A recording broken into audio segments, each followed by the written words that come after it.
தளபதி விஜய் தற்போது வெங்கட் பிரபு இயக்கத்தில் the greatest of all time என்ற திரைப்படத்தில் நடித்து வருகிறார். கோட் என சுருக்கமாக அழைக்கப்பட்டு வரும் இந்த படத்தில் தளபதி விஜய் 2 ரோல்களில் நடித்திருக்கிறார். நேற்று கோட் படத்தின் முதல் சிங்கிள் பாடல் விசில் போடு வெளியானது. தளபதி விஜய் அரசியல் கட்சி தொடங்கியிருப்பது பற்றியும் அந்த பாடல் வரிகளில் இடம்பெற்றிருந்தது. விசில் போடு பாடல் வெளியாகி 24 மணி நேரத்திற்குள் மிகப்பெரிய சாதனையை படைத்திருக்கிறது. 24 மணி நேர வியூஸ் கணக்கில் இதுவரை அரபிக்குத்து பாடல்தான் 23.7 மில்லியன் பார்வைகளுடன் முதலிடத்தில் இருந்தது. ஆனால் அந்த சாதனையை வெறும் 22 மணி நேரம் 45 நிமிடங்களில் விசில் போடு பாடல் முந்தி இருக்கிறது. சுவாரஸ்ய தகவல் இணையத்தில் ட்ரெண்ட் ஆகி வருகிறது. அந்த தகவல் விஜய் ரசிகர்களுக்கு மட்டுமின்றி மறைந்த தேமுதிக தலைவரும் நடிகருமான விஜயகாந்த் அவர்களின் ரசிகர்களுக்கும் தொண்டர்களுக்கும் குஷியை கொடுத்துள்ளது.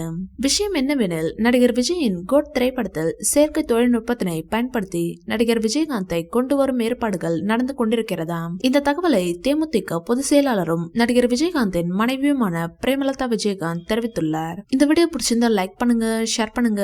மேலும் விஜய் சார் பற்றிய தகவல்களுக்கு எங்க சேனலை சப்ஸ்கிரைப் பண்ணுங்க.